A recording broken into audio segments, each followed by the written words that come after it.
Pais de Al, chamados irmãos e irmãs da família de Al.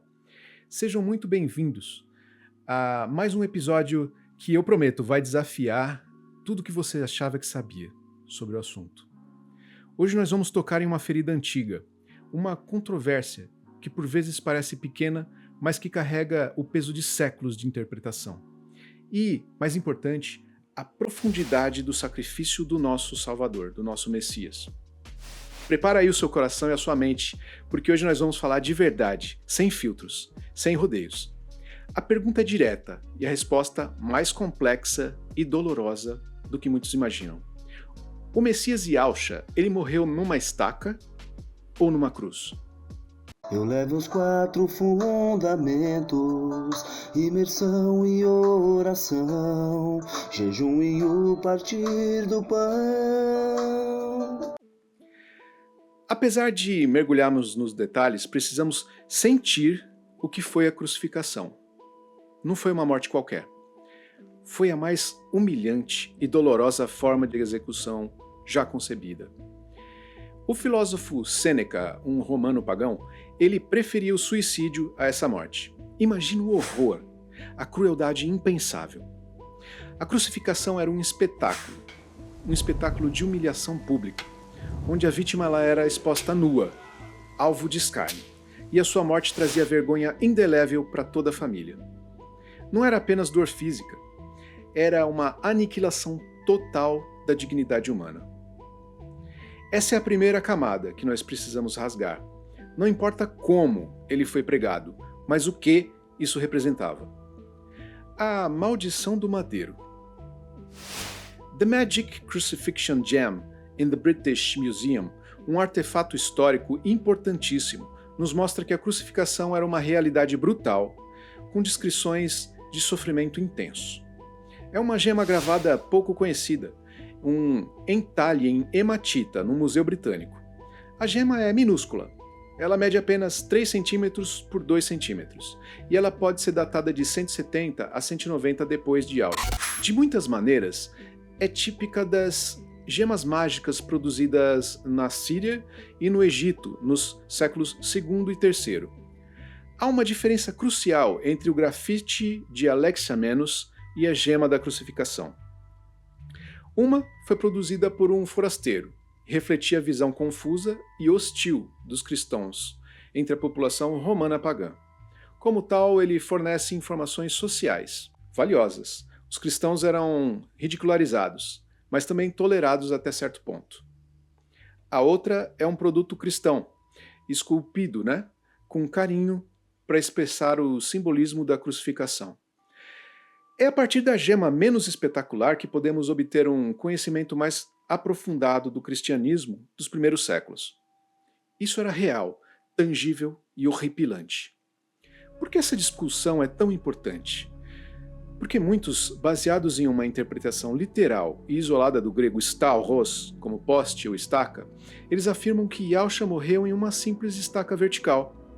Mas, meus irmãos, vamos ser honestos aqui. A Bíblia e a própria fisiologia humana, elas gritam outra verdade. Primeiro argumento, e um dos mais chocantes, a duração da agonia. A crucificação de Yahshua, ela durou cerca de 6 horas. Você ouviu bem. 6 horas de agonia indescritível. Das 9 da manhã até as 3 da tarde. Agora, pensa comigo.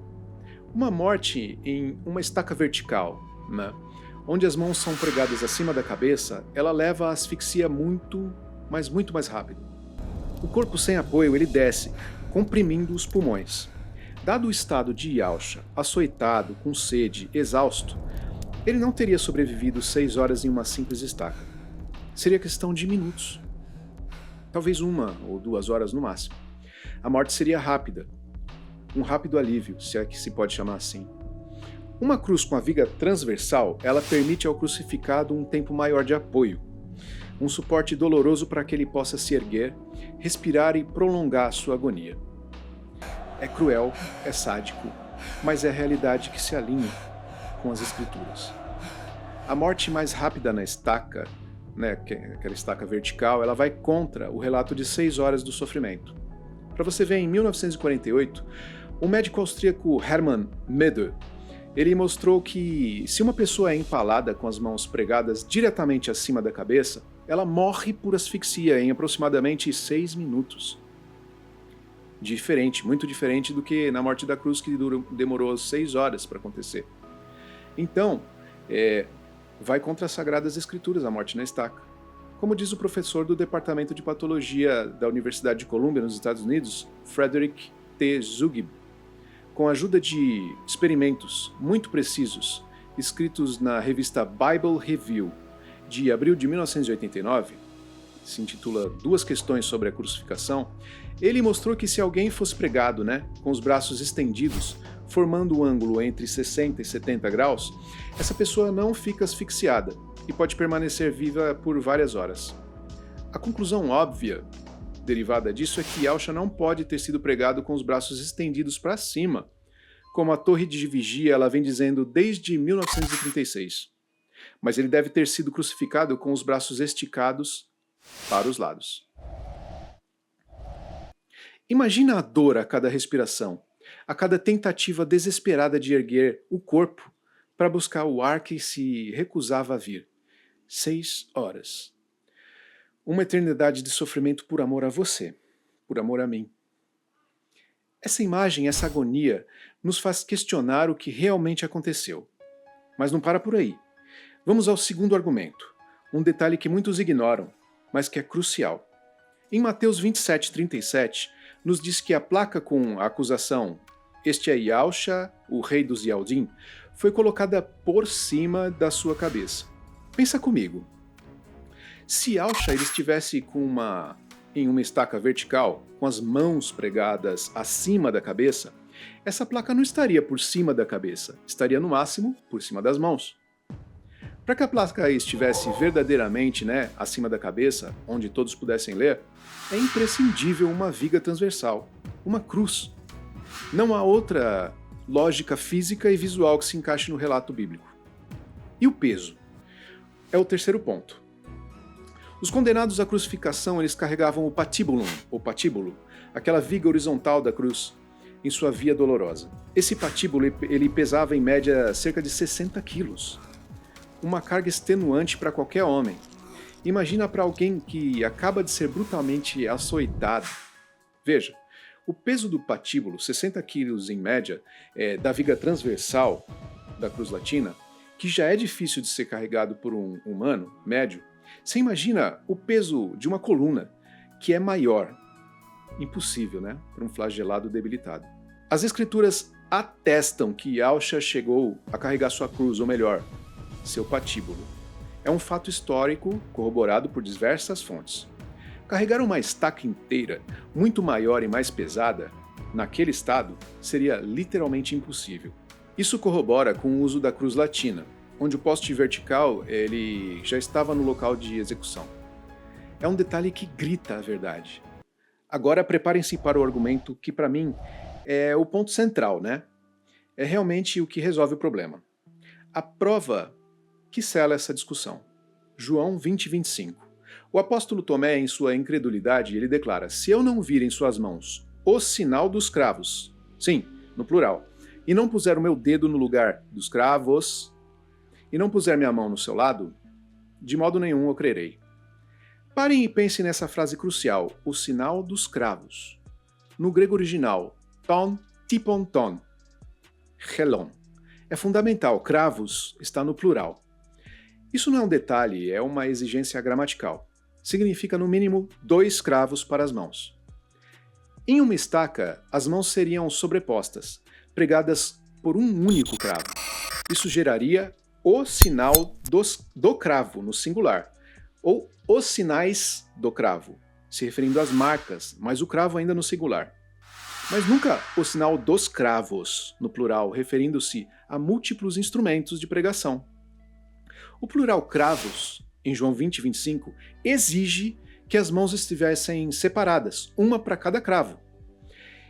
Isso só é possível em uma cruz com viga transversal. Esse é o golpe final, a prova irrefutável de que a própria palavra nos entrega.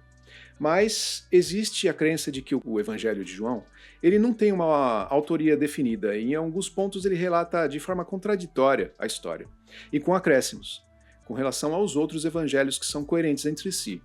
Para esse público, que eu me incluo, nós devemos colocar então uma outra evidência, eu diria prova incontestável de testemunho da época. O papiro Bodmer XIV, século II. Esse papiro traz um elemento chamado estaurograma. Esse usa a ligadura da grafia da palavra stauro, como em Lucas 14:27. E quem não carrega a sua cruz e não me segue, não pode ser meu discípulo. Historicamente, esse papiro ele é a evidência mais antiga e importante do cristianismo, porque nele há os primeiros registros, os mais antigos achados dos textos de Lucas. É mais uma prova arqueológica, como veremos mais adiante. O estaurograma, plural estaurogramas, ele é uma ligadura tau e rho, mais tarde usada como um símbolo da cruz no cristianismo primitivo e permanecendo em uso como uma ligadura em abreviações nas palavras stauro e stauros. E para aqueles que buscam mais evidências históricas e quase científicas, voltemos ao sudário de Turim. As lesões impressas ali, elas são compatíveis com a fricção por rotação constante. Esse movimento que causaria ferimentos brutais nos punhos e nos braços só é possível na cruz latina, pela angulação e suporte dos braços. Não é uma estaca onde a morte é rápida por asfixia, é alongar aquela agonia, a luta para respirar, o movimento de se erguer e desfalecer, que corrobora a forma da cruz. Além do artefato The Magic Crucifixion Gem in the British Museum, sendo uma representação das mais antigas de Yahshua crucificado, nós temos uma outra evidência sobre a crucificação. Ela foi encontrada no Paedagogium, nas encostas das Montanhas Paladinas, em Roma. Em 1856, Garrucci examinou as paredes desse edifício, talvez uma prisão de escravos, e descobriu uma caricatura de Yahshua crucificado. Esse desenho rude mostra um corpo humano com a cabeça de um asno em uma cruz. À esquerda dele é uma pequena figura de um garoto, ou um jovem em atitude de adoração. Abaixo da figura há a inscrição Alexamenos Sebetitheon, que pode ser traduzida por Alexamenos adora sua divindade, ou o vocativo Alexamenos adore divindade. O desenho das Montanhas Paladinas ele é datado do reino do imperador Marcos, entre 161 e 180 depois de Yahshua, mas alguns os datam mais tarde, no reino de Alexander Severus, 225 a 235 depois de Yahshua. Apesar da datação muito posterior, o desenho ainda mostra como os pagãos viam a crucificação de Yahshua e que a crucificação com 2 postes de madeira era usada na época. Não há dúvidas de que essa figura blasfema ironizava cristãos. Então, embora a gema nos dê um vislumbre da iconografia mais antiga, os argumentos bíblicos e fisiológicos humanos que apresentamos hoje foram focados na pregação, prevalecem e solidificam a forma da cruz. A cada palavra de Tomé, a cada lesão do sudário, a verdade dos cravos se impõe. Não foi uma morte passiva, foi um suplício ativo, onde cada fibra do seu ser foi dilacerada em amor por nós. Sinta isso, meus irmãos. Agora vamos encarar de frente a questão linguística. O termo grego stauros, ele é ambíguo, eu reconheço. Ele pode significar cruz ou poste. O termo shilon também, ele também é usado em outros versículos para se referir à cruz, não é? E ele pode ser traduzido como coluna, madeiro, forca e até árvore viva. Então, vez por outra, esses termos stauros e shilon, eles foram usados para se referir também a objetos de forma de cruz, como na revista Despertai, de 22 de maio de 1977, na página 27, aliás, ela descreve. É a revista Despertai das Testemunhas de Jeová que colocam o stauros como coluna. Eles mesmos admitem. Lembrando então, o staurograma, nos textos manuscritos de Lucas que nós vimos anteriormente, nós concluímos que stauros tem suas múltiplas traduções. Mas temos a cruz romana como interpretação mais coerente no contexto bíblico e histórico. A questão aqui, pessoal, não é o que a palavra pode significar isoladamente, mas o que ela deve significar no contexto total das Escrituras, da realidade histórica da crucificação romana. Diante da duração da morte, da posição da placa de acusação, do peso do patíbulo carregado e da evidência dos múltiplos cravos, a interpretação de Staurus e Chilon como uma cruz com viga transversal é a única que mantém coerência bíblica e histórica. É a única que faz sentido sem distorcer o relato. Ao vermos que a morte no madeiro, coluna, é muito mais rápida e muito menos cruel do que a morte na cruz latina, nós vemos que essa última, ela, na dúvida dos termos, foi a mais coerente de ter sido utilizada, né? Tanto pela coerência com as escrituras, termo em grego no Novo Testamento, e fisiologicamente, pois durou 6 horas, quanto pelo fato de os soldados terem desobedecido.